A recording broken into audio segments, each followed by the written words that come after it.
Good morning all of you. आज हम start करेंगे क्लास 10th अपने न्यू सिलेबस के अकॉर्डिंग। और जैसे जैसे इस क्वेश्चन के मैं जैसे सॉल्यूशन करता हूँ आपको वैसा ही करना है, क्योंकि इससे आपके नंबर है जो कम होने के चांस नहीं रहेंगे 1% भी। तो हम स्टार्ट करते हैं क्लास 10th न्यू सिलेबस के according. Chapter first exercise 1.1। New syllabus में कुछ नहीं है, बस कुछ टॉपिक है वो आपके कम किए गए हैं कुछ एक्सरसाइज को। तो जो ये क्वेश्चन नंबर 5 है इसका सॉल्यूशन करते हैं।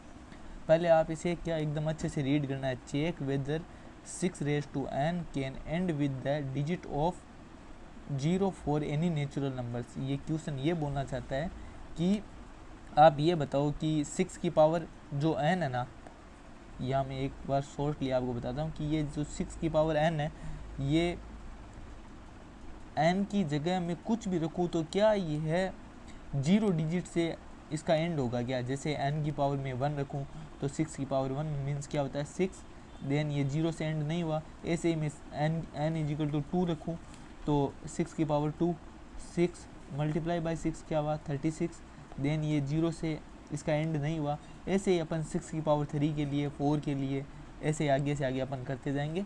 तो आपको ऐसे करके चेक करना है। 6 की पावर 3, इसे क्या लिख सकता हूँ 6 मल्टीप्लाई बाई 6 मल्टीप्लाई बाई 6, ये क्या आया 216। तो ये 0 से एंड नहीं हुआ। देन अब मैं बताता हूँ आपको कि 0 से एंड कैसे होता है। तो इसको मैं हटा देता हूँ। ओके, चेक क्वेश्चन और चला गया।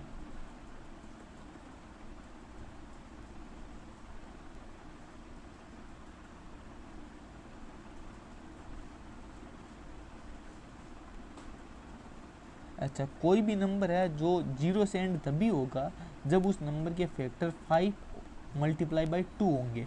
जैसे अपने फॉर एग्जांपल मैं आपको बताता हूँ, जैसे 10 है, 10 0 से एंड हो रहा है। क्योंकि 10 को मैं कैसे लिख सकता हूँ 2 मल्टीप्लाई बाई 5। इट मीन्स 10 के फैक्टर क्या होंगे 2 और 5। ऐसे ही 50 है, 50 को मैं कैसे लिख सकता हूँ 50 0 से एंड हो रहा है तो 50 को मैं ऐसे लिख सकता हूँ 5 मल्टीप्लाई बाई 5 मल्टीप्लाई बाई 2। तो ये इसका फैक्टर 2 और 5 होना चाहिए। ये अपन को याद रखना है कि ऐसा हो तभी 0 से क्या होगा एंड होगा। देन अब इस क्वेश्चन समझ में आ गया आपको। अब इसको कैसे लिखना है वो मैं आपको अभी बता देता हूँ कि इसे कैसे लिखना है हमें। जैसे स्टार्ट ऐसे करना है कि इफ़ एनी नंबर, जैसे we know that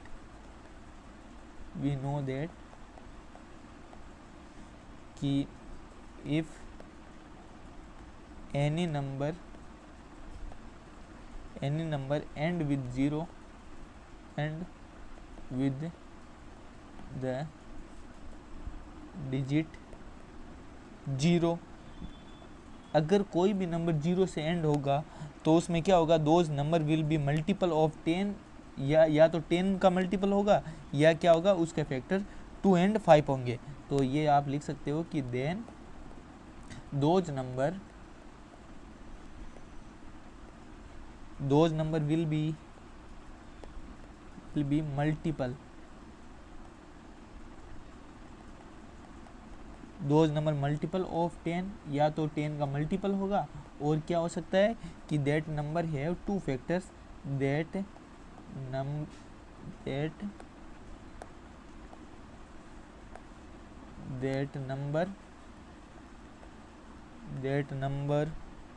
have 2 factor.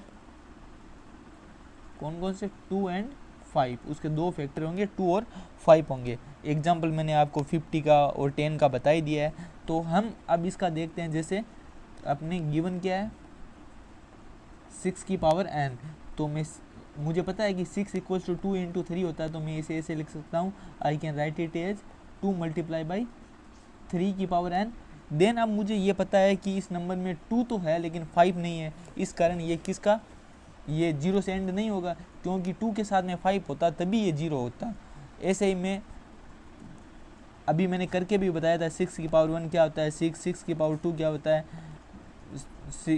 6 multiply by 6 equals to 63। तो ये भी 0 से एंड नहीं होता है। देन हमें ये 1-2 के एग्जाम्पल देने हैं। वहाँ पे 6 की पावर 1 इक्वल्स टू क्या होता है 2 मल्टीप्लाई बाई 3 की पावर 1, ऐसे ही 6 की पावर 2 क्या होगा, 2 मल्टीप्लाई बाई 3 की पावर 2, ऐसे ही 6 मल्टीप्लाई बाई 3 क्या होगा, 2 मल्टीप्लाई बाई 3 की पावर 3। हमें पता चल रहा है कि इसमें 5 नहीं आ रहा है, तो इसकी पावर में कुछ भी करूँगा तो 5 तो आ नहीं पाएगा।